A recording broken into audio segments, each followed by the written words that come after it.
SBR Videos is sponsored by Sports Cash System. Click on the link below for more information.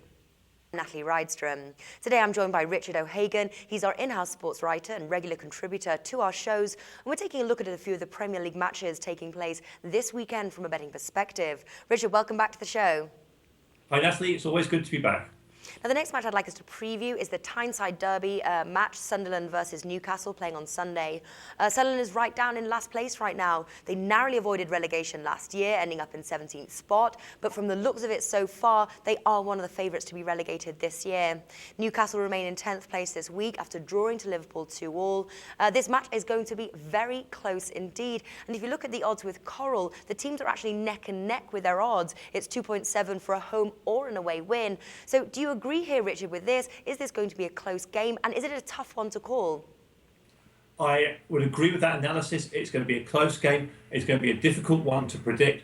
It's probably going to be a really horrible game in footballing terms. There's a famous quote by Gary Lineker about a match being best watched on CFAX, and this one I think is certainly going to be best watched on text commentary, because these are two sides that are not playing terribly well at the moment.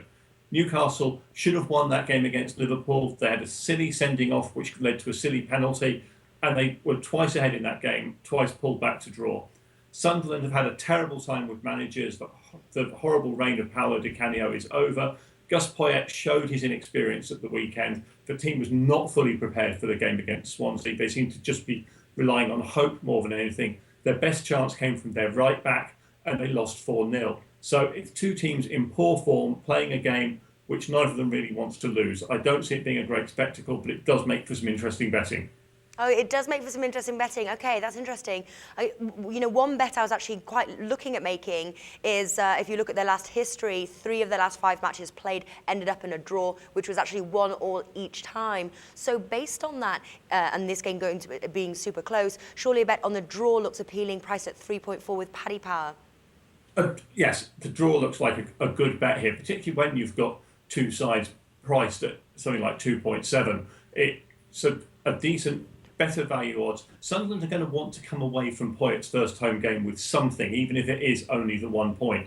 They've only picked up 1 point all season as well. So the only way they're going to start clawing back into the battle to get out of relegation is to start picking up a point every single game and hope that sometimes they can turn that into 3.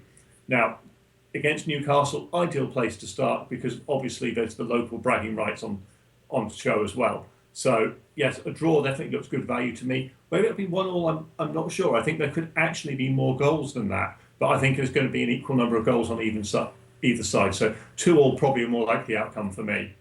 Really? Okay, 2-2. So that would make sort of for quite an interesting match. What other bets are you looking at? Well, the one I'm particularly looking at, and the one that's really my pick for this, is for Loic Remy, the Newcastle striker, to be one of their goal scorers. You get around about 2.7 on him being on the score sheet at any point, not just the opening goal scorer, at any point. And that looks like a really good bet to me, because he's the one Newcastle player who's been on really good form this season. Right. Okay, Richard, thanks for joining us.